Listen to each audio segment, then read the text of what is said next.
Buenas tardes a todo el mundo y sobre todo lo que yo quiero es darles las gracias a todos ustedes que están ahora aquí en línea, como a las personas que están en la sala y demás.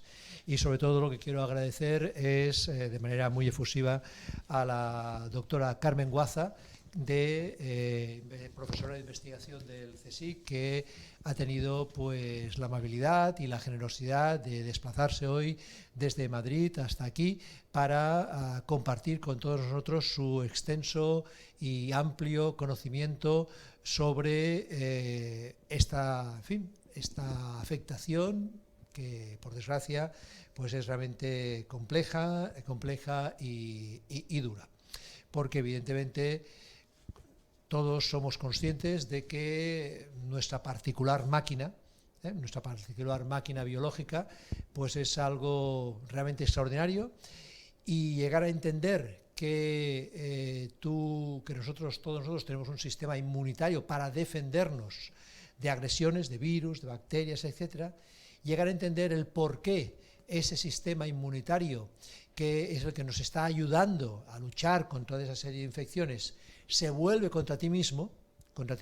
Hemos de pensar que las enfermedades autoinmunes pues son más de 200 enfermedades autoinmunes, y como vimos la semana pasada con la conferencia del doctor Francesc Palau, que en fin, si algunas personas pues no pudieron asistir, pues yo les recomiendo que vayan a la página web de la residencia y allí tienen colgada la conferencia y en fin, él hablando de enfermedades raras y de lo que eran, pues, en fin, lo que significaban las enfermedades raras, la prevalencia de 5 personas cada 10.000 personas. Al final llegábamos a la conclusión de que investigar sobre enfermedades raras realmente era un elemento fundamental, una estrategia fundamental para conocer lo que eran las enfermedades, para conocer mucho mejor lo que eran las enfermedades comunes.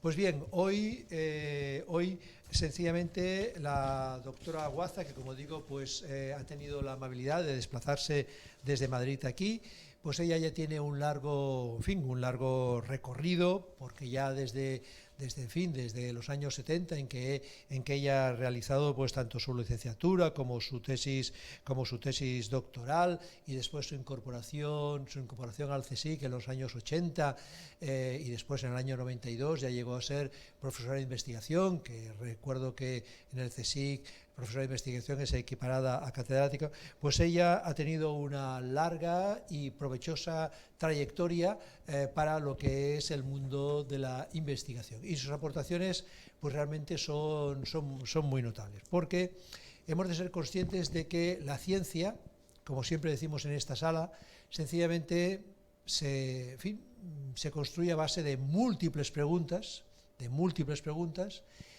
y a base de muchos retos. Y esas preguntas y estos retos pues te llevan en muchos momentos a encontrar algunas respuestas, solamente algunas respuestas. Porque, por ejemplo, hoy pues vamos a poder comprobar que la complejidad existente para entender una enfermedad tan dura como lo que es la esclerosis múltiple. Evidentemente yo no les voy a hablar de lo que es la esclerosis múltiple, pero sí que hemos de ser conscientes de que esa enfermedad, que afecta al sistema nervioso central y por tanto al cerebro, a la médula espinal y a los nervios, pues es realmente muy incapacitante para muchas personas, y como decíamos la semana pasada, sencillamente no tan solo es incapacitante para las personas a nivel ya físico y biológico, sino que eso también significa un impacto realmente brutal evidentemente para la persona, pero para su entorno familiar y demás. Evidentemente la enfermedad es conocida como la enfermedad de las 1000 caras, porque evidentemente tanto la evolución como la intensidad como los síntomas pues nos encontramos que lo que decimos la semana pasada, que sencillamente no hay enfermedades, sino que hay enfermos, porque cada persona delante de una enfermedad, como en este caso la esclerosis múltiple, pues reacciona reacciona de una manera diferente, porque todos somos conscientes de que nuestra base genética es particular, y sencillamente esa base genética lo que permite es que, lo que hace es que sencillamente pues las personas delante de una agresión, de una alteración como es esta, pues sencillamente reaccionen de una manera o reaccionen de otra.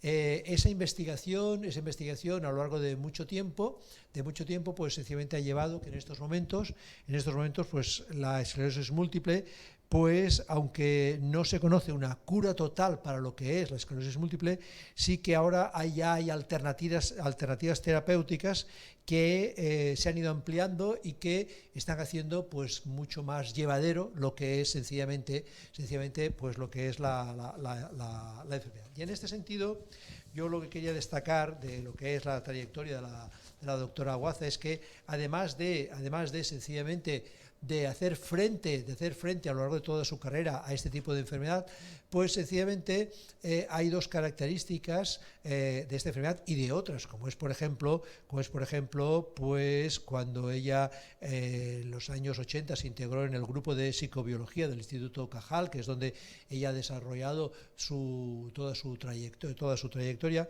pues ella por ejemplo estuvo trabajando pues en el hecho de cómo era la influencia de los opioidos, por ejemplo, en el desarrollo a la preferencia sobre el alcohol. Sabemos que sencillamente hay determinadas adicciones que tienen allí unos determinados mecanismos biológicos que hacen que unas personas, bueno, pues tengan un componente adictivo realmente muy importante respecto a otro tipo de personas. Pues bien, la doctora Aguaza, como digo, ha desarrollado una amplia y provechosa trayectoria científica, y evidentemente esto nos lleva a ver que tanto a nivel de publicaciones como de dirección de grupos de investigación, de dirección de tesis doctorales, de participación en redes de investigación sobre sus ámbitos, que era fundamentalmente el ámbito de la inmunología con diversas variables, pues la ha llevado, como digo, a participar en múltiples actuaciones, tanto a nivel de lo que es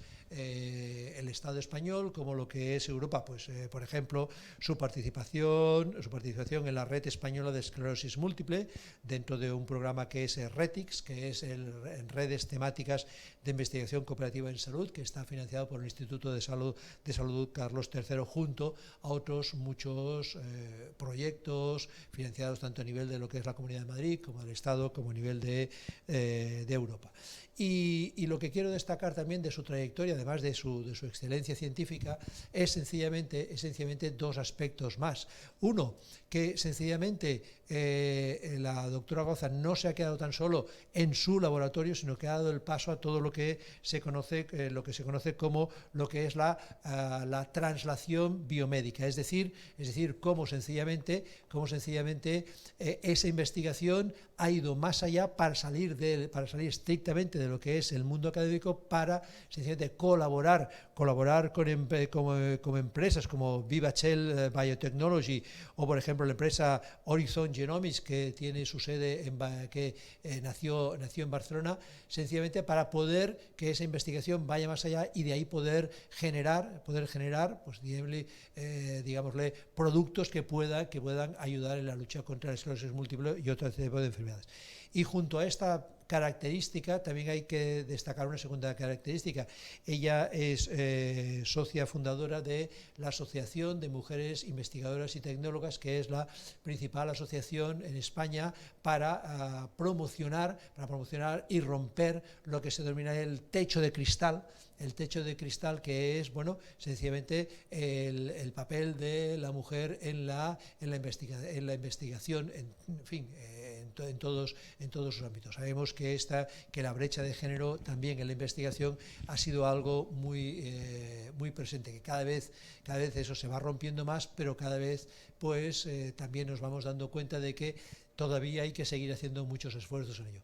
Por lo tanto, les dejo con la doctora Aguaza. Ya saben que a través de lo que es el chat de lo que es la conferencia, ustedes pueden realizar preguntas que después al final trasladaremos a la doctora Aguaza. Y sobre todo, pues yo quiero agradecerle mucho pues que hoy esté aquí, haya hecho este esfuerzo por venir y compartir su conocimiento sobre un gran misterio que es el por qué el sistema inmunitario pues llega un momento en que, bueno, se altera, se rompe, digamos la expresión que queramos, y sencillamente en vez de defendernos, lo que nos está haciendo es atacarnos a nosotros, y eso crea una serie de alteraciones, como es, pues, en fin, toda una inflamación, porque ya sabemos que la inflamación es uno de los elementos claves de las enfermedades autoinmunes, ya sean las artritis reumatoides o ya sea en este caso la mielina, que es, en fin, esto que recubre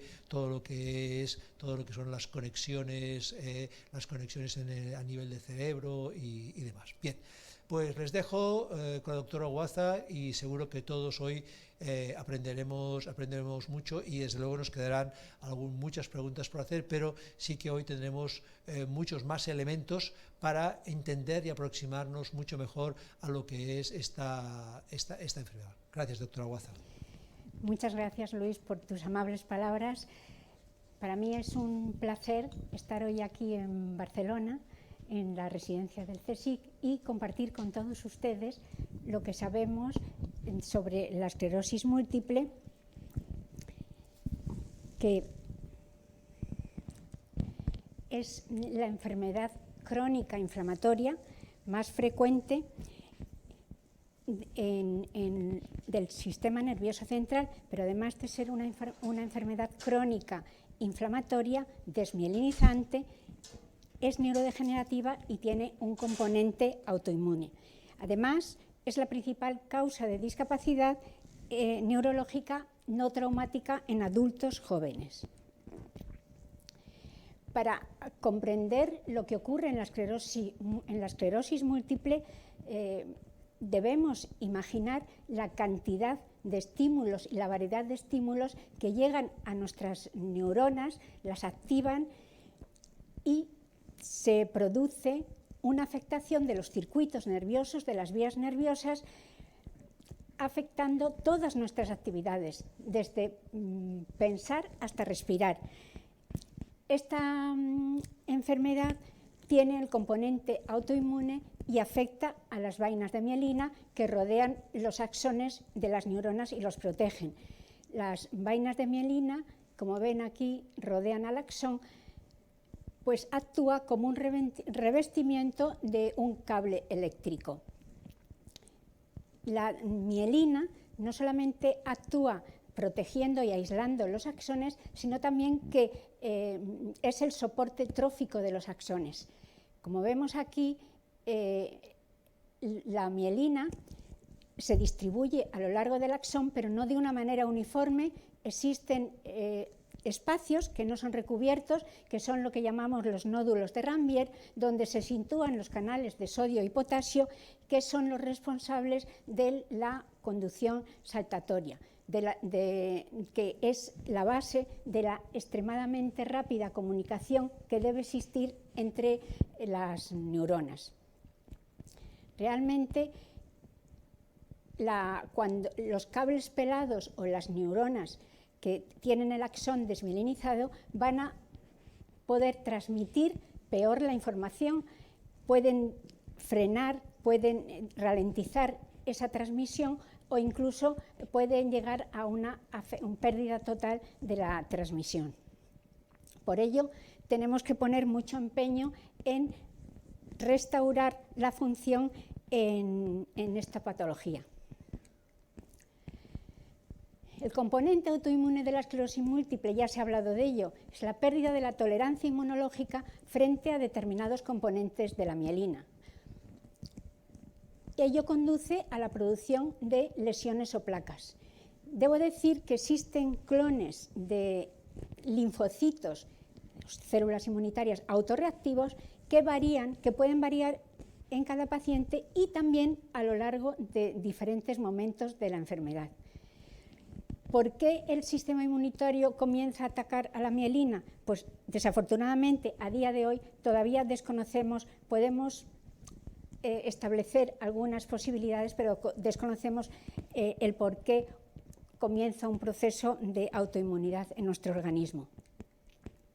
Aquí les doy algunas claves. Primero,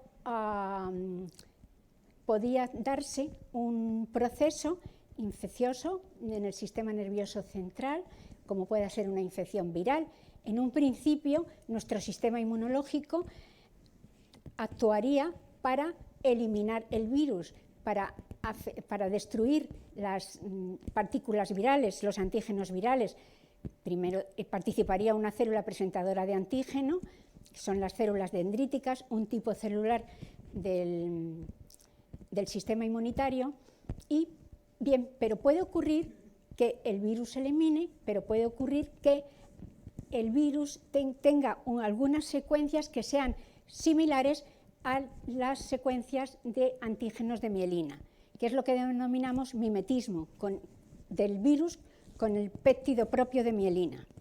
Y además se pueden dar la expansión de epítopos, la difusión de epítopos, porque primero, si se produce una respuesta frente a un antígeno determinado que podemos denominar el antígeno A, por ejemplo, como conlleva inflamación, se produce daño tisular y puede quedar expuesto un segundo antígeno, el antígeno B, y se produce la expansión de epítopos. O sea que va a haber respuestas autoinmunes frente a más de un antígeno. Luego también existen los superantígenos, que son capaces de activar de manera no específica y realmente de una manera excesiva. ¿Y por qué? Porque algunos virus o bacterias producen sustancias inmunoestimuladoras. Algunos de estos mecanismos generan autoinmunidad, pero puede haber muchos otros. La esclerosis múltiple se estableció como entidad clínica en 1865 gracias al neurólogo francés Charcot, que a partir de ahí se le conoce como el padre de la neurología, y Charcot tuvo el acierto de asociar, tras realizar una autopsia a una persona de su servicio doméstico, asoció los síntomas que había observado con la presencia de placas escleróticas en su sistema nervioso central. Y observó estos síntomas: temblor, dificultad al caminar y doble emisión, que se conoció como la tríada de síntomas de Charcot. Posteriormente se introdujo el término de esclerosis múltiple y quizá este es el hecho más importante, cuando ya se utilizó un microscopio y se comprobó que los vasos cerebrales estaban inflamados y había afectación de la mielina. Los oligodendrocitos son las células del sistema nervioso central que producen la mielina y pueden mielinizar no una ni dos neuronas, como aparece en este esquema, sino muchas más neuronas. En este momento es un honor para mí y un deber recordar a Pío del Río Ortega, histólogo vallisoletano, que descubrió los oligodendrocitos y la microglía. Perteneció a la Escuela de Cajal y ahí también agradecer a la Junta de Estudios que le permitió tener un laboratorio, y fue un gran compañero de Nicolás Achúcarro. Ya hemos hablado de la enfermedad de las 1000 caras. No hay dos pacientes iguales. La resonancia magnética ha sido clave para el diagnóstico de esta patología, y resalto que hoy día se ha avanzado mucho tecnológicamente en la aplicación de la resonancia magnética, tanto en infraestructura de 7 teslas como en la capacidad de realizar determinados protocolos, como la imagen del tensor de difusión, que nos dan una visión mucho más exquisita de las lesiones y de la situación de las mismas, no solamente las lesiones, sino también alteraciones en la sustancia blanca normal. Se pueden formar placas en cualquier parte de nuestro sistema nervioso central, tanto en cerebro como en médula espinal, pero son las zonas alrededor de los ventrículos las zonas que son más sensibles al desarrollo de las placas, y también las zonas cercanas que rodean, que son ricas en vasos sanguíneos. ¿A quién afecta la esclerosis múltiple? Pues mayoritariamente a jóvenes entre los 20 y los 40 años. Los síntomas son muy variados porque va a depender del área desmielinizada, de la extensión, del grado de afectación, etc.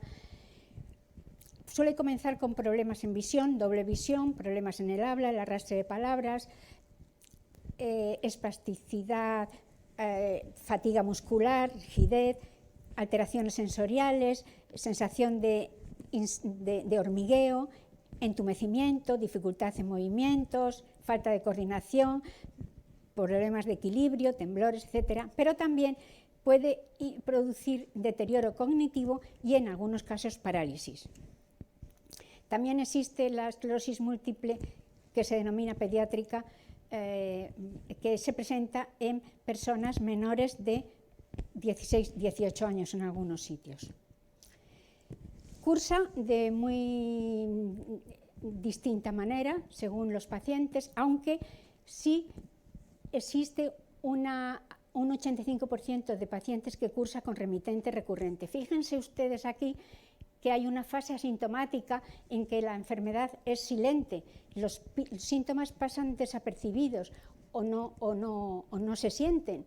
Y luego ya se suele pasar a la fase recurrente remitente, en la cual hay brotes de discapacidad neurológica, dependiendo de la zona donde se haya producido la desmielinización, y hay una recuperación total o parcial porque puede dejar alguna secuela.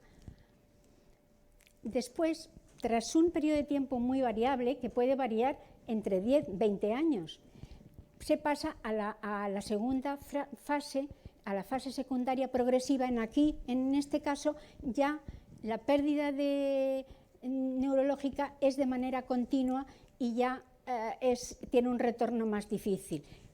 Los tratamientos farmacológicos fundamentalmente han ido a frenar este paso a la secundaria progresiva y, de hecho, se ha avanzado muchísimo porque se ha llegado a frenar el paso hasta en más de 10 años. Después existe un 10% de pacientes que cursan con la forma primaria progresiva, que quiere decir que comienzan, que no tienen brotes y comienzan con un deterioro que va aumentando a lo largo del tiempo y es acumulativo. En este caso es más frecuente en hombres. Hoy día hablamos de formas recurrentes remitentes y de formas progresivas, nada más, incluyendo en las formas progresivas la secundaria y la primaria. No sabemos todavía la causa de la esclerosis múltiple, no sabemos el detonante. Ahora, tenemos claro que existen dos variables, los componentes genéticos y los factores ambientales, pero no es una enfermedad hereditaria. Existe una susceptibilidad genética, una predisposición genética. Hay un amplio consenso en considerar los genes relacionados con el complejo principal de histocompatibilidad, que son importantes en la discriminación de lo propio de lo ajeno, y también hay estudios de asociación sobre genes relacionados con el sistema inmune, algunas citoquinas, los receptores, algunos factores de transcripción también. Y resalto los mecanismos epigenéticos porque nos dan una enorme flexibilidad en la interacción de los genes con el ambiente. Los estudios migratorios, los registros migratorios poblacionales, pues nos indican que si se produce una migración en la niñez o en la adolescencia temprana a una zona de alta prevalencia, se va a adquirir mayor riesgo a padecer la enfermedad. Entonces, realmente esto nos indica la importancia de los factores ambientales. Se han estudiado más de 40 factores ambientales. Yo aquí señalo los más relevantes o los más conocidos. Entre ellos, infecciones, y destacar las infecciones virales, sobre todo el virus que tiene más papeletas como factor de riesgo en la esclerosis múltiple es el virus de Epstein-Barr, hecho que se ha apuntalado con un artículo que salió en enero de este mismo año por el grupo de Albert Askerio, que es un estudio longitudinal de una muestra muy grande y que señala la posibilidad de que el virus de Epstein-Barr, de una manera bastante consolidada, pueda ser un factor de riesgo especial para esclerosis múltiple, pero se tienen que dar otras características, otras condiciones. No podemos hablar, tras el trabajo que les he nombrado, de un efecto causal demostrado inequívocamente. Alteraciones en los niveles de vitaminas y señalo la vitamina D, sobre todo porque una deficiencia de vitamina D se asocia a mayor riesgo de esclerosis múltiple. La exposición al sol, sin embargo, es beneficiosa, lógicamente, y el tabaquismo se ha comprobado que es un factor de riesgo importante, no solamente como en el riesgo a padecer la enfermedad, sino también en la evolución y la progresión. Es decir, dejar de fumar es positivo tanto porque disminuye el riesgo, pero también porque mejora la evolución. Obesidad en edades tempranas, ingesta alta de sal y, más recientemente, la microbiota intestinal. La información que nos ha proporcionado la tercera edición del Atlas de Esclerosis Múltiple, publicada en 2020, pues nos dice que la cantidad de personas afectadas en el mundo ha aumentado a 2,8 millones. Se distribuye de distinta con distinta frecuencia, dependiendo de regiones. Las zonas más alejadas del Ecuador tienen prevalencias más altas y las cercanas al Ecuador menos, pero bueno, lo cierto es que está aumentando la prevalencia de esclerosis múltiple y en zonas de alta prevalencia 1 de cada 300 personas padece esta enfermedad.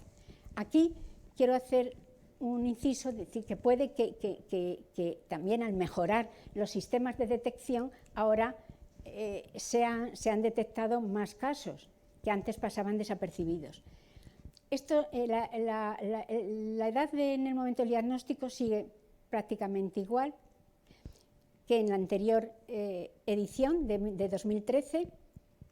Y señalar la importancia y el papel que está desempeñando la Federación Internacional de Esclerosis Múltiple en el avance de esta patología. Aquí vemos la distribución geográfica en distintos colores.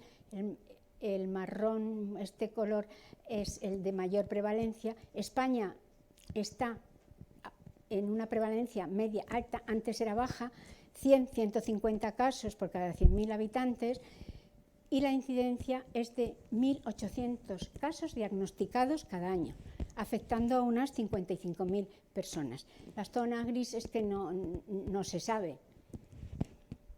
También este tipo de información pues tienen sesgos en cuanto a las condiciones clínicas y sociales de los países y demás. Respecto a la patogenia,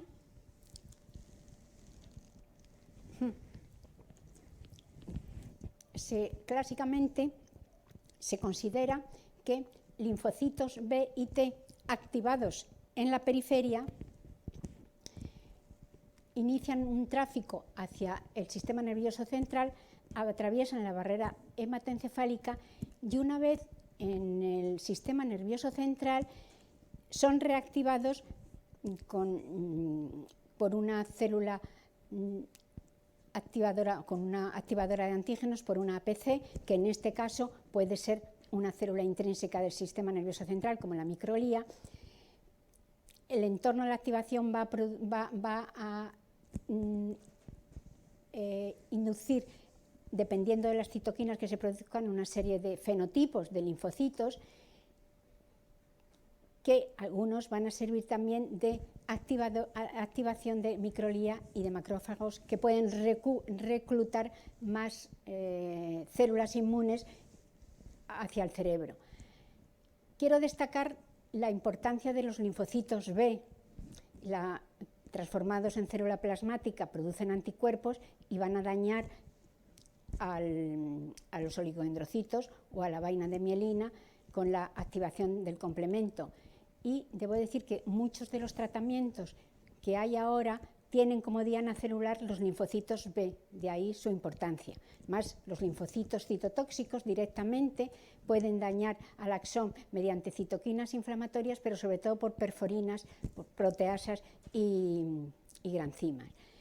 En fin, destacar que la microlía también induce daño mediante la liberación de radicales libres, etcétera, citoquinas proinflamatorias, pero también tiene un aspecto, un papel dual. Puede inducir daño, pero también tiene una función reparadora en la cual es importante la fagocitosis, que también la realizan los macrófagos, limpiando los restos de mielina.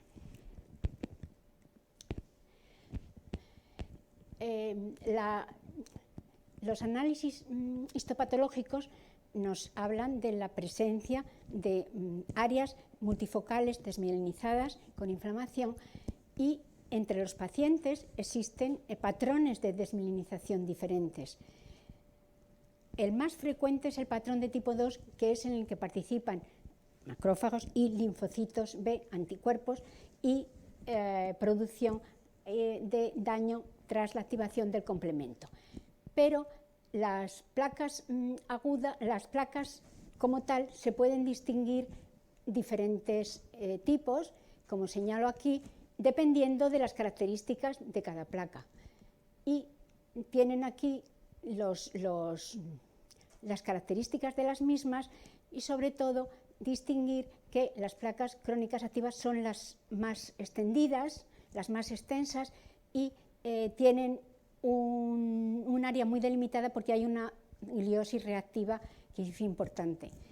Y la presencia de placas fantasma, o las presencias de placas en sombra, es aquellas placas que se ve que se ha producido remielinización porque los axones son remielinizados y la mielina es fina, y también las distancias internodales son más cortas.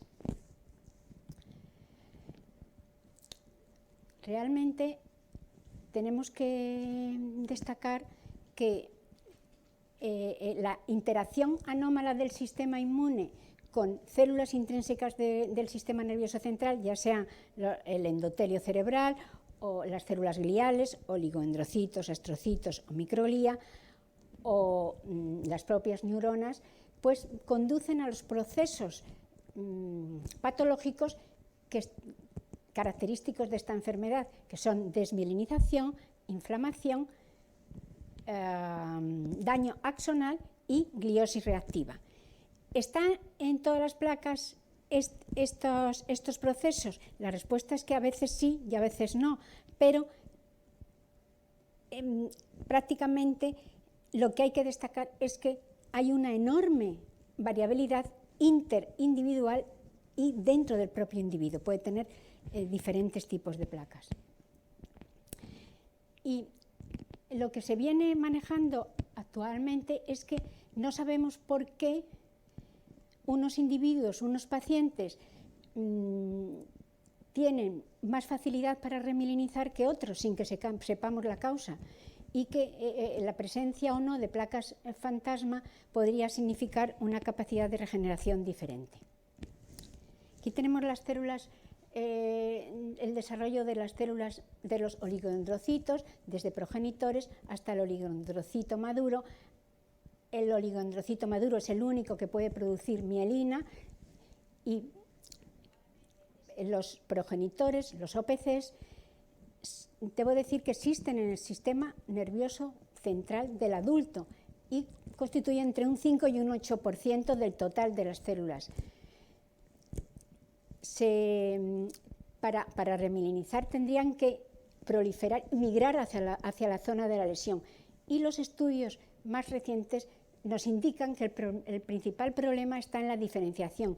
Además, que cuando hay una lesión hay un entorno poco permisivo para que se remielinice el axón, porque existen una serie de moléculas inhibitorias como los proteoglicanos, el LINGO1.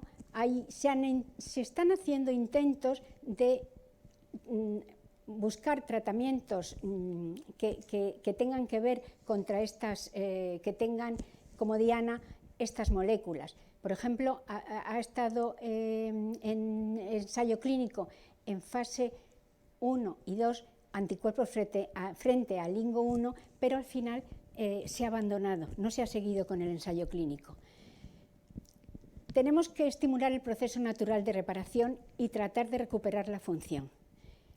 Es posible que el paso de la fase remitente recurrente a la progresiva tenga que ver con el fallo de los procesos naturales de reparación. Existe daño axonal en esclerosis múltiple y es frecuente ver, incluso en situaciones, en lesiones tempranas, y es frecuente ver imágenes de este tipo con estos orgánulos tipo esferoide que nos indican que se ha producido una transección axonal. El axón sin mielina es muy vulnerable a todos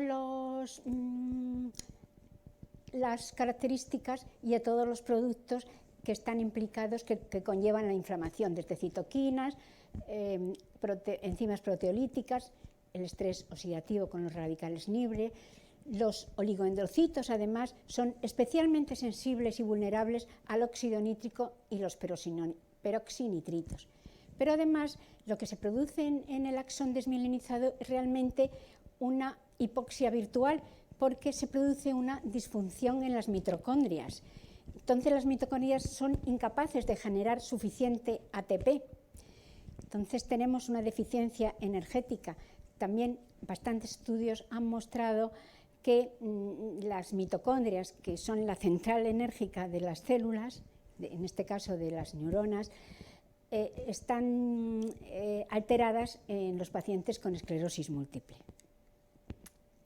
Además, el daño directo por los linfocitos CD8, que ya lo hablé en el caso de los mecanismos patogénicos, o la excitotoxicidad mediada por un exceso en la liberación de glutamato, que va a activar receptores ionotrópicos y metabotrópicos y conducir a la acumulación de cantidades de calcio dentro de la célula tóxicas que conduzcan a la muerte celular.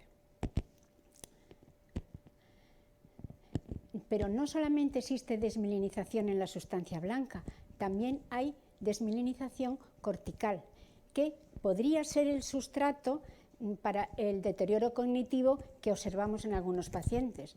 Lógicamente, estaría afectada la velocidad de procesamiento de la información, como comentamos al principio, pero también hay una alteración, sobre todo en los procesos de atención, sobre todo en la atención mantenida. Aunque ocurre mayormente en la esclerosis múltiple, en las formas progresivas, también se da desmielinización cortical en la esclerosis temprana, en la esclerosis múltiple temprana. Dependiendo de la localización, se dan tres tipos de lesiones. Las primeras son son lesiones que están contiguas a la desmielinización subcortical de sustancia blanca, son las de tipo 1, que se llaman yustacorticales. Luego hay pequeñas áreas desmielinizadas que se denominan intracorticales, y luego están las subpiales, que en estas sí que creo que es importante subrayar la importancia de la inflamación meningea en este tipo de lesión cortical.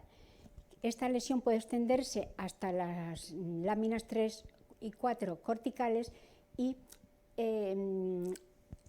se está estudiando de manera fehaciente el papel de los linfocitos B que producirían anticuerpos si son células plasmáticas, porque hay una relación importante entre la inflamación meningea y la producción de estas desmielinizaciones en los surcos donde se pueden situar el principal daño. Características de este tipo de placas es que se da siempre activación microglial. Puede haber daño axonal, también puede haber una muerte neuronal moderada, como de un 10%, hay también, se observan a veces apoptosis, etc. Claudia Lucinetti, de la Clínica Mayo de Rochester, en Minnesota, pues ha hecho un esfuerzo extraordinario en analizar los tipos de desmielinización cortical. La pregunta que podía surgir es si se da en todos los pacientes, y la respuesta es no. Aquí lo primero son estudios que necesitas obtener corteza suficiente para realizarlo. Y de 138 pacientes en este estudio, solo 53 presentaban desmielinización cortical, que no es poco, que es un 38%, y abundaban más las justacorticales seguidas de las subpiales. Bueno, la esclerosis múltiple, ¿cómo la podemos estudiar en el laboratorio? Habrán comprobado la complejidad de esta enfermedad. Entonces, un modelo animal, contra más mimetice o mejor mimetice la enfermedad, es el mejor. Pero en esta enfermedad, que no se sabe la causa y hay tanta heterogeneidad, pues todavía es más difícil. Entonces, como modelos preclínicos, se deben realizar varios modelos para poder llegar a resultados concluyentes. Están los modelos autoinmunes, que conllevan la inmunización con péptidos de mielina, están los modelos virales, están los modelos tóxicos, que son modelos que se induce desmielinización y remilinización tras el tratamiento con agentes químicos, como pueda ser la lisolecitina, etc. Y además están los modelos transgénicos, que ya pertenecerían a otra clase, que son modelos humanizados que tienen alterado el receptor de los linfocitos T y B, que reconocen determinados péptidos de mielina. Este modelo induce una desmielinización espontánea, pero la incidencia es muy baja y se utiliza poco en los ensayos clínicos. De los modelos autoinmunes, el más utilizado es la EAE, en sus distintas variantes. Aquí se inmuniza con MOC, con un antígeno de mielina, con esta secuencia. En una cepa de ratón determinada se produce una disfunción neurológica que se puede puntuar, y ven que los daños comienzan con alteraciones en la cola y van luego progresando hasta afectar las extremidades posteriores y las 4 extremidades. Y los modelos transgénicos que les acabo de mencionar. Entre los modelos virales, el más conocido es el virus de Zeitler, que modeliza la esclerosis múltiple progresiva, es con el que más se ha trabajado en nuestro laboratorio. También ventajas de este modelo, bueno, se inocula el virus en la corteza cerebral, y lo importante es que te da mucho juego porque puedes variar también las unidades formadoras de placas, o sea, la dosis del virus, y tienes que administrarlo entre 4 y 8 semanas de edad, y tras un periodo de latencia es cuando comienzan las deficiencias y las alteraciones neurológicas. Hay alteraciones sobre todo en médula espinal, pero nuestro grupo también ha demostrado que también hay alteraciones en corteza cerebral en este modelo y en tronco cerebral, deficiencias motoras, etc. No me voy a extender más. ¿Se puede curar la esclerosis múltiple? Ya se ha comentado que no. Ha habido una verdadera explosión de tratamientos que comenzaron en los 90 con el interferón beta, que son tratamientos modificadores de la enfermedad, porque disminuyen el número de brotes y retrasan el paso a la fase progresiva, etc. Nada más voy a señalar que actualmente, para beneficio de los pacientes, existen tratamientos orales y además en los tratamientos intravenosos también se ha disminuido de manera importante el tiempo entre una aplicación y la siguiente, con lo cual mejora la calidad de vida de los pacientes. Se están saliendo continuamente, y nada más de todos estos, nada más el ocrelizumab, que es un anticuerpo monoclonal frente a un marcador, al CD20 de los linfocitos B, es el que se utiliza para la progresiva. ¿Cómo decidimos el tratamiento más adecuado? ¿Cómo los neurólogos pueden decidir qué tratamiento? Pues normalmente se da un escalado terapéutico, empezando por tratamientos de primera línea para pasar a segunda línea. De primera línea sería interferón beta, para pasar a segunda línea o a tercera línea. Pero también distintos investigadores clínicos mantienen que pues se podría empezar con tratamientos más agresivos, pero siempre dependiendo de la agresividad de la enfermedad, resonancias magnéticas, la evaluación de la progresión, etc. Y estos son los conceptos que se utilizan actualmente: EDA, actividad de enfermedad, y NEDA, que la enfermedad no es activa. También es muy importante seguir la respuesta del paciente, medir las medidas de eficacia. Y en NEDA, fíjense en el último punto, que es que no se haya producido pérdida de volumen cerebral. Además están los tratamientos sintomáticos para aliviar una sintomatología determinada, y los biomarcadores. Aquí sí que hay que echar toda la carne en el asador. Pueden ser biomarcadores diagnósticos, pronósticos y de respuesta al tratamiento. Hay marcadores de imagen, la resonancia magnética, el PET, la tomografía de coherencia óptica, y biomarcadores que se obtienen a partir del líquido cefalorraquídeo, como la presencia de bandas oligoclonales de inmunoglobulinas G o de inmunoglobulinas M, que en este caso la presencia de inmunoglobulinas M puede ser un factor un biomarcador de peor pronóstico. Y de neurodegeneración se están utilizando la cadena ligera del neurofilamento, la proteína chitinasa 3-like-1, y de gliosis la proteína ácida fibrilar glial.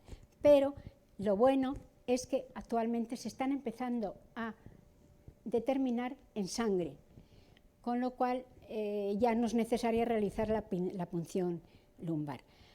Los microARNs es muy importante, y hay mucho interés en proseguir los estudios en marcha, porque puede ser un biomarcador que ya no futuro, sino que ya a la vuelta de la esquina. Siempre hay que tener en cuenta el beneficio-riesgo, lógicamente. Las personas que padecen esclerosis múltiple pues, necesitan preservar y conservar la funcionalidad de la vida diaria, del día a día, mediante 3 ámbitos de actuación: la rehabilitación, la fisioterapia o el ejercicio físico, que es fundamental. También el otro ámbito de actuación podría ser el emocional, con ayuda psicológica, que es una enfermedad que genera gran incertidumbre, porque no se sabe cómo se va a evolucionar. Y además el ámbito cognitivo, con la intervención de la neuropsicología. A mí me gustaría en este momento lanzar una lanza a favor de que la esclerosis múltiple siempre nos imaginamos a una persona en silla de ruedas, y esto no tiene por qué ser así en el momento real con los tratamientos farmacológicos. Se puede llevar una vida más normalizada. Entonces, que no tengamos que una persona con esclerosis múltiple tiene un estigma de que a veces en un tratamiento adecuado pues le puede conducir a llevar una vida que es muy difícil convivir con esclerosis múltiple, pero también puede llevar una vida más normalizada. El otro punto es la alimentación, dieta saludable.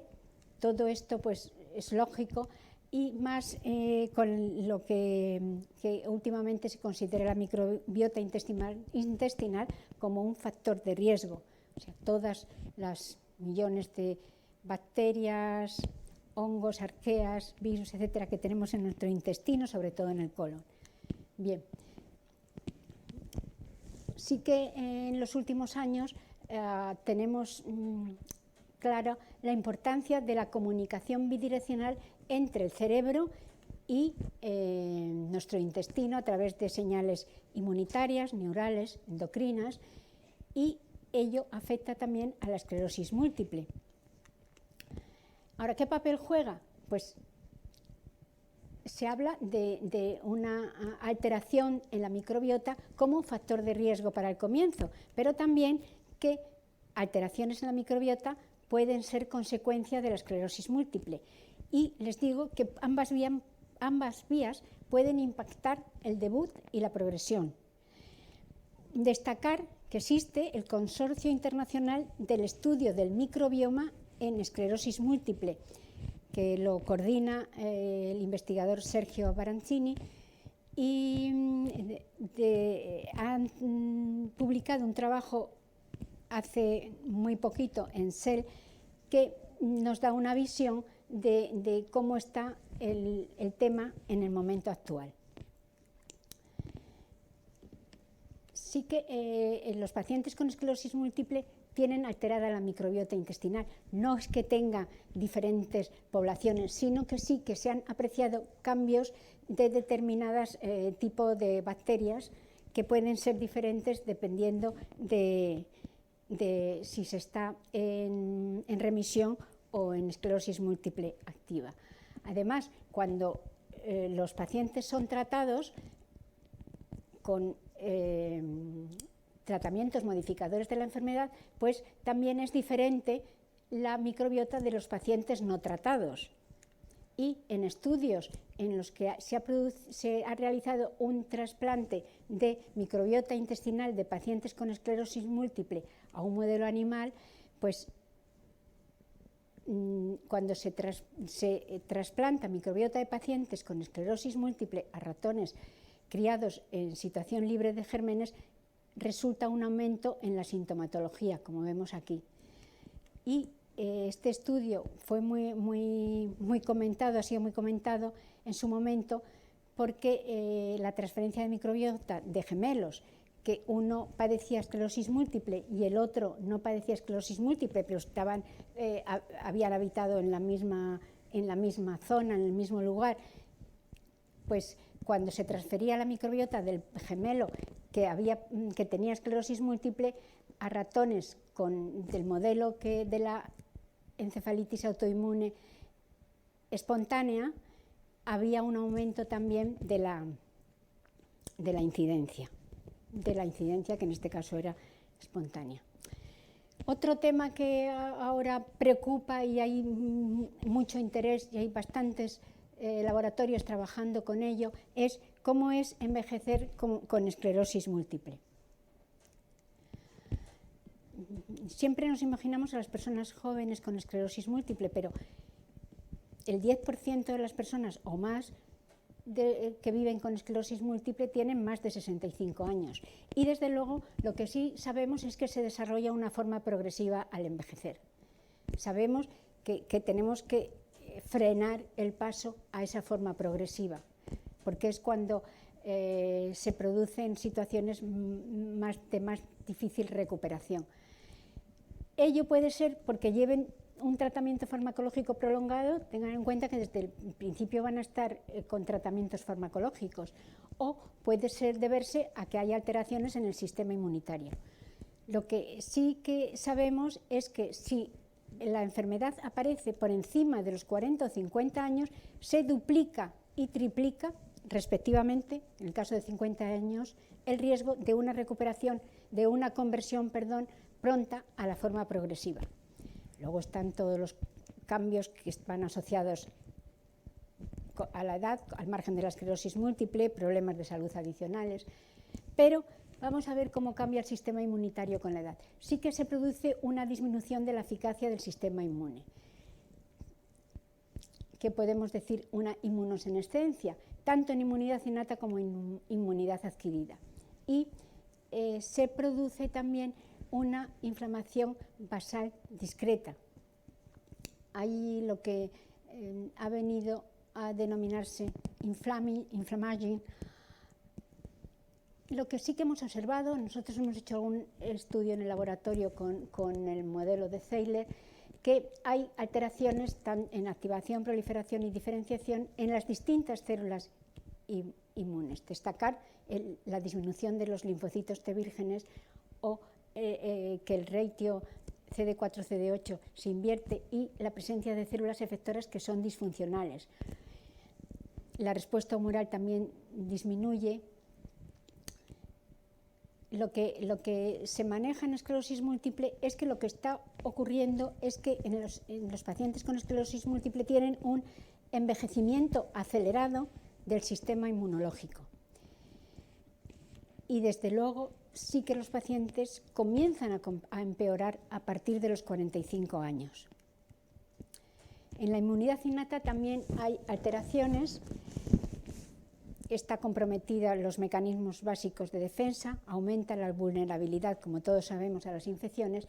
Si comparamos un macrófago senescente con la microglía senescente, pues en el caso de macrófagos la respuesta proinflamatoria es débil, mientras que en la microglía senescente es exacerbada, a pesar de que en ambos casos hay una fagocitosis deteriorada.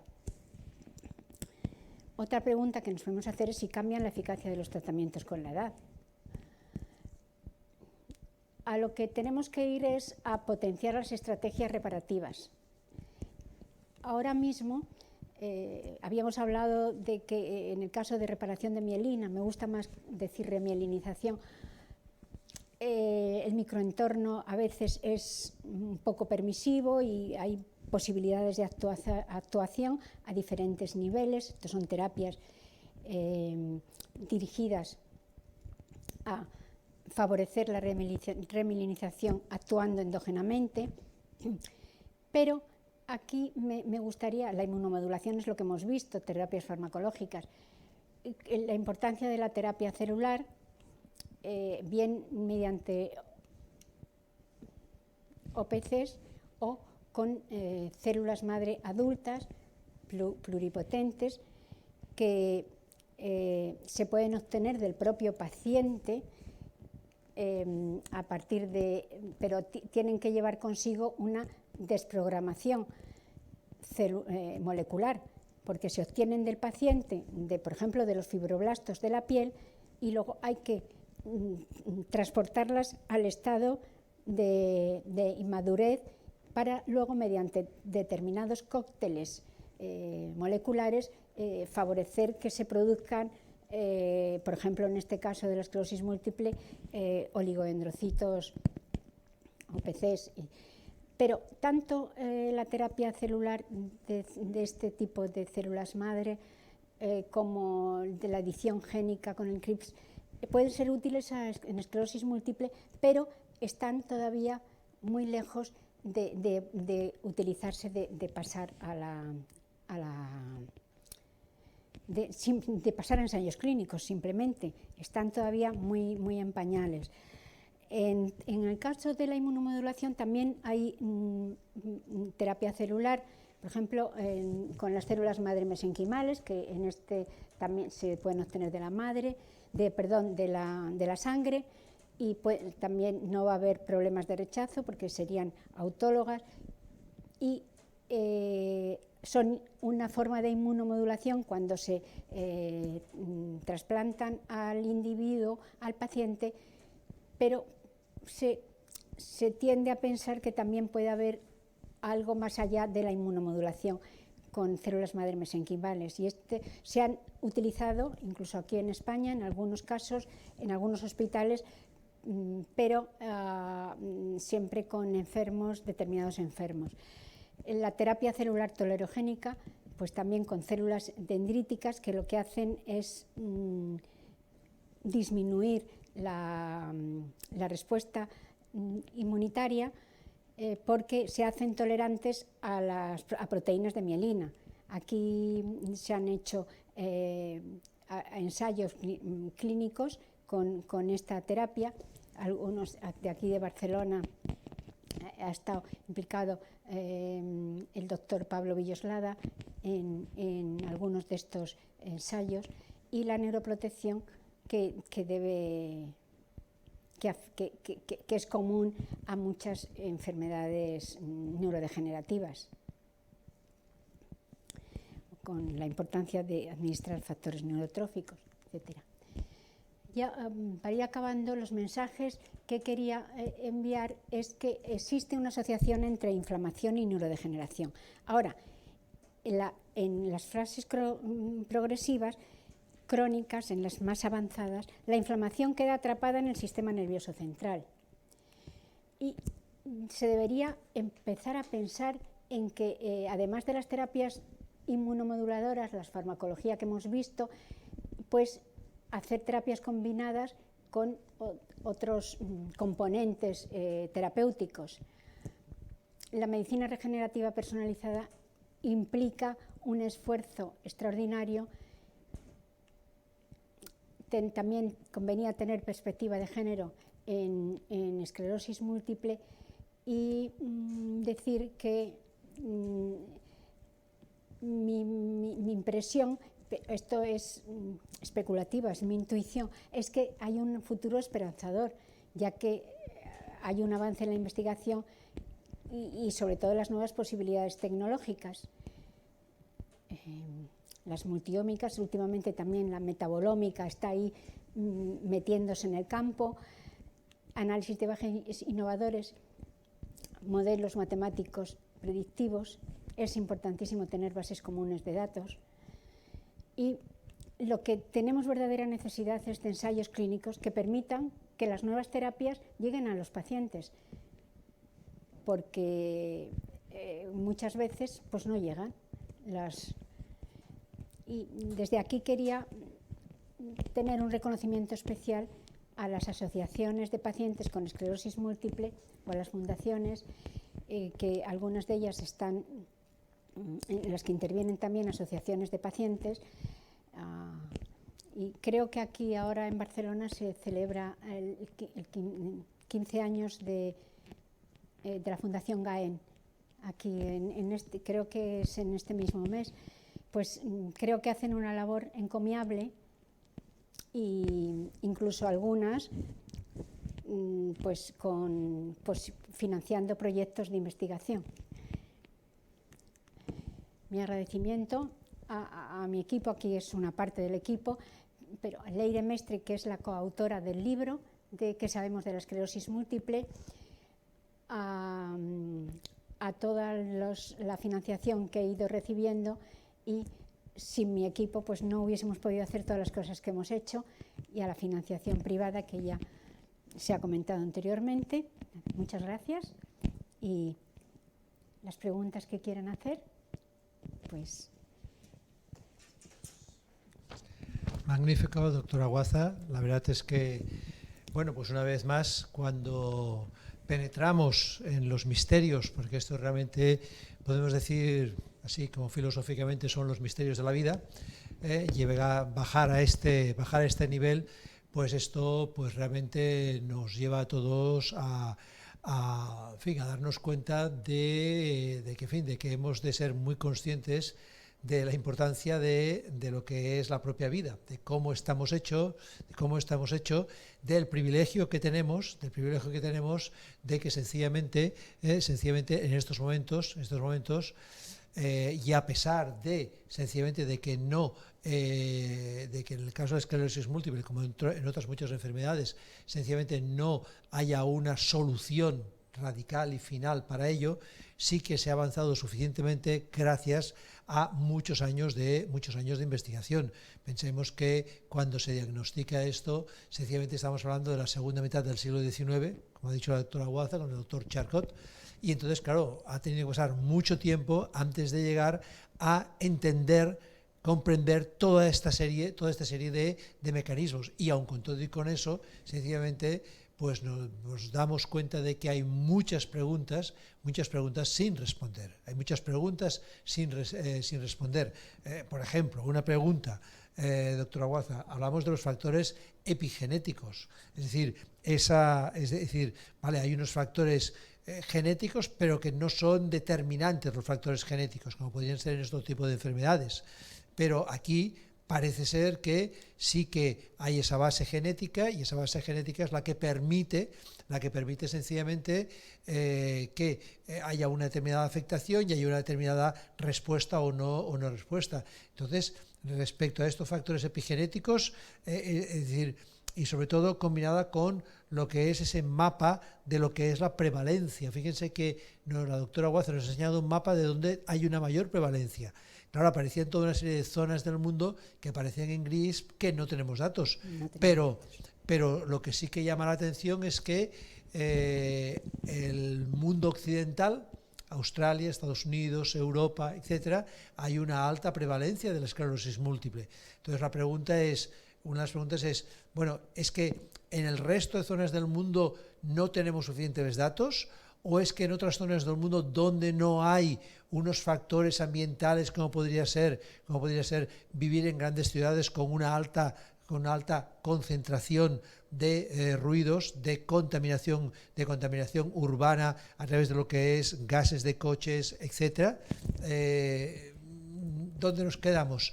Es porque no tenemos datos de, pongamos por caso, África o América del Sur o Asia, o es que realmente el mundo occidental en sus estilos de vida está teniendo o se está empezando a comprobar cada vez más una mayor incidencia de sus estilos de vida en determinados tipos de enfermedades. Por ejemplo, pues ha habido investigadores que están planteando, por ejemplo, el tema de Alzheimer o de Parkinson, como sencillamente los factores ambientales cada vez están teniendo un elemento, una mayor presencia en lo que es empezar a entrever el porqué de determinadas cuestiones. Una pregunta muy interesante.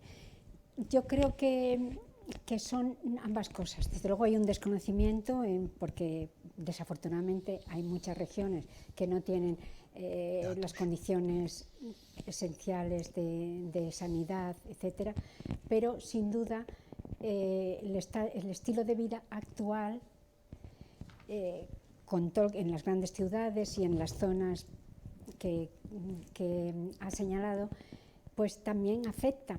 No nos tenemos que olvidar que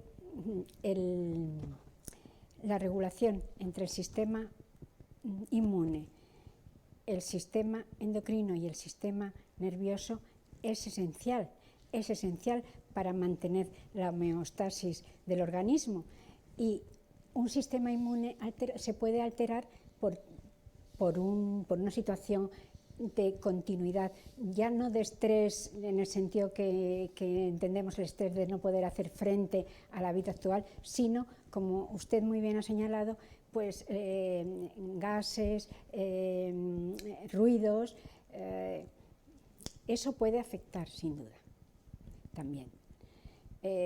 Bueno, se sabe también que hay un estudio muy bonito que ahora no recuerdo cuándo se publicó, pero por ejemplo la comida, la fast food, y también influye de manera importante en la esclerosis múltiple. O sea que sí que hay muchos factores. Claro, es que en este sentido es muy difícil poder delimitar. Claro.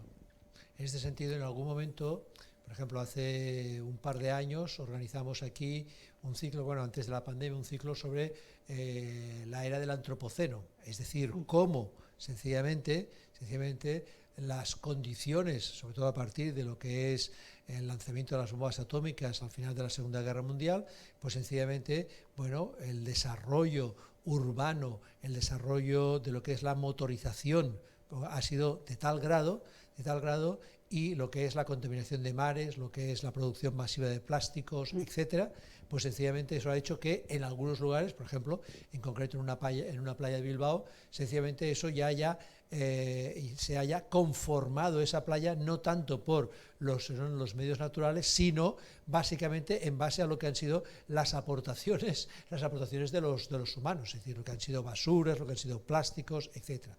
Entonces, en este sentido, me parecen muy interesantes estas imágenes y esta reflexión sobre el tema de la microbiota intestinal. Es decir, que el hecho de que nosotros hayamos pasado, y ahora pues hay que decirlo, tenemos una seguridad alimentaria muy importante, porque evidentemente nuestros alimentos han pasado toda una serie de controles sanitarios. Esto no pasaba hace 100 años, donde, en fin, las infecciones estaban muy altas, pero sí que por otra parte eso tiene la contra de que muchos elementos que nosotros ingerimos han sido procesados o han tenido un determinado tratamiento, aunque sea, por ejemplo, embellecedor. Es decir, por ejemplo, hay muchas frutas que se les embellece para que tengan un color mucho más bonito y sea, por ejemplo, mucho más atractivo. Entonces, en este sentido, esto que comenta la doctora Guaza, es decir, bueno, vamos a ver, la microbiota intestinal, esa conexión con el cerebro, si esa microbiota intestinal, que ya sabemos que son como unos 38 millones de bacterias y pesan unos 200 gramos aproximadamente, pues sencillamente si está llegando a la microbiota intestinal una serie de determinados productos, le hace fast food, sencillamente eso va a tener una afectación determinada, y esa afectación determinada va a poder llegar después al cerebro, y ese cerebro pues sencillamente todo eso lo va a procesar, y claro, pues evidentemente un día, 2 días no va a pasar nada, pero claro, con unos determinados estilos de vida, pues realmente llama mucho la atención. Por ejemplo, el hecho de que uno de los factores que comentaba la doctora Guaza era, por ejemplo, la obesidad temprana. La obesidad temprana, que en estos momentos, en lo que es el mundo occidental, y en el caso de España, parece ser que, por ejemplo, pues el cambio de hábitos alimentarios respecto a lo que era la dieta tradicional mediterránea, pues más legumbres, verduras, frutas, pescado, etcétera, pues sencillamente está haciendo que, sobre todo a nivel de lo que es los niños, haya muchos niños donde sencillamente haya una mayor prevalencia de obesidad. Claro, eso está haciendo que los factores que pueden desencadenar una esclerosis múltiple estén creciendo. Sí, sin duda. Están aumentando, cada vez hay más factores, o se están reconociendo más factores de riesgo. En el caso de la microbiota, todavía, vamos a ver, falta mucha investigación que pueda facilitar, sobre todo desde el punto de vista mecanístico. O sea, hay unas observaciones muy válidas y todavía queda mucho por avanzar para llegar a plantear tratamientos con probióticos en esclerosis múltiple, tratamientos adyuvantes o con trasplantes fecales. Pero todavía es un tema que, claro, y que queda mucho por. En ese sentido tenemos una pregunta de Carla, sencillamente en la que nos dice, realmente relacionado con lo que está diciendo, nos pregunta, ¿se están dando recursos económicos por parte del gobierno en el tema de investigación sobre la esclerosis múltiple? Es decir, ¿hay suficientes recursos económicos para poder hacer frente a este desafío de comprender el por qué está pasando todo esto? Porque, en fin. Bueno, yo creo que últimamente ha habido más recursos,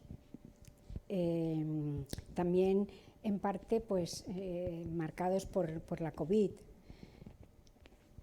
pero los recursos pues a veces pues son insuficientes, y como en España pues todavía no hay una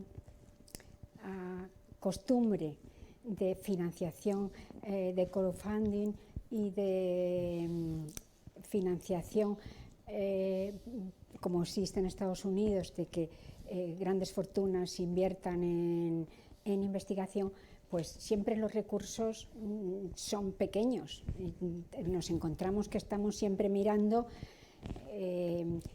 tenemos que en los laboratorios, mi laboratorio, que es un laboratorio que no ha sido un laboratorio enorme, pero bueno, hemos tenido que solicitar y participar en distintas convocatorias para poder hacer frente a... Y agradezco también a la industria que ha apostado también por nuestra investigación. Pero indudablemente los recursos del gobierno pues no son suficientes, pero tiene que haber, no solamente el gobierno puede financiar, sería maravilloso que aumentasen eso, desde luego, porque la investigación necesita recursos. Está sí, claro. En este sentido... Pero no puede ser el único que dé recursos. Carlos III también, el FIS y también contribuye, pero sí, vamos, bueno, sí que además investigar es caro, o sea, quiero decir que cuesta. Solamente los animales de experimentación y los modelos necesitas replicar, porque para mí eso es fundamental, tener un espíritu crítico y muy honesto con los resultados y que tener seguridad en dónde te mueves. Claro.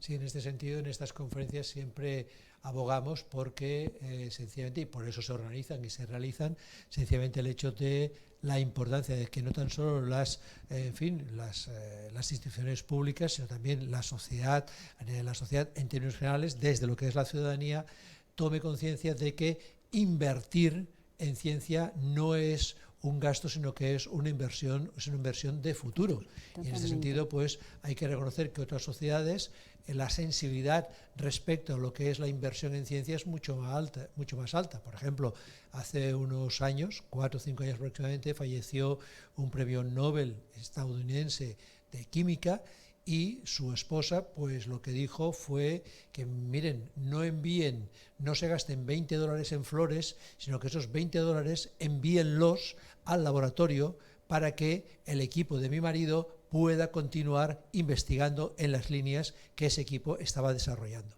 Entonces, claro, ¿qué ocurre? Pues que en muchos momentos, pues por X razones que no vamos a analizar aquí, pues sencillamente el tema de lo que es tomar conciencia de lo que es la donación a lo que es la ciencia, pues sencillamente solamente cuando ha llegado un shock como ha sido el de la pandemia, pues en este caso el CSIC y otras instituciones han recibido ayudas de donaciones de empresas o de ciudadanos, pero esto es porque ha sido ese golpe tan terrible que ha significado la COVID, y que evidentemente eso tendría que ser mucho más extendido y demás. Y en fin, y una última pregunta, doctora Guaza, hablaba del tema de lo que era el tema de prevención, es decir, realmente estos factores ambientales, microbiota, infecciones virales, es decir, se podría llegar a saber o conocer si una persona está, porque hemos dicho que la enfermedad es silente, es decir, está silenciosa durante 5, 10, 15, 20 años y después salta, 40, 50 años y demás. ¿Podríamos avanzarnos y hacer tratamientos preventivos o habría que hacer el salto hacia lo que es sencillamente todos los análisis genéticos para poder conocer mucho mejor lo que es tu salud genética y demás? Es decir, esto es de cara a futuro. ¿Habría instrumentos para poder conocer si esa persona está en ese proceso de desmielinización? Porque claro, eso es algo como silente que tú no conoces, no sabes, en un análisis de sangre normal tú no hay ese análisis de la desmielinización, cuando sería realmente importante conocer si esa persona está sufriendo ese proceso, que él evidentemente es algo que, como hemos visto aquí, pues veíamos aquí al principio de la conferencia, como la doctora Guaza nos hablaba de de cómo estos axones y cómo esta mielina y demás, allí estaba contenido el sodio, el potasio, etcétera. Y claro, todo esto son serie de combinaciones que al final, pues claro, nosotros nos planteamos pues qué es lo que realmente somos, que somos esa combinación, en fin, de vitaminas, de todos estos productos, en fin, de estos componentes químicos y esa recombinación continua. Entonces, en este sentido, se podría llegar a hacer esa prevención, es decir, conocer si una persona está en ese proceso de desmielinización. Bueno, yo creo que al no conocerse la causa de manera inequívoca, pues es difícil, pero bien, yo creo que sí que se podrían hacer estudios genéticos. De hecho, bueno, yo he tenido un caso en el laboratorio de una persona que quiso venir al laboratorio porque tenían un caso familiar de que los progenitores tenían esclerosis múltiple, la hermana de la persona, y entonces yo creo que esos casos hay que estudiarlos de manera importante. Que se haga un seguimiento genético, pues sería un tema muy importante. Después, por analíticas,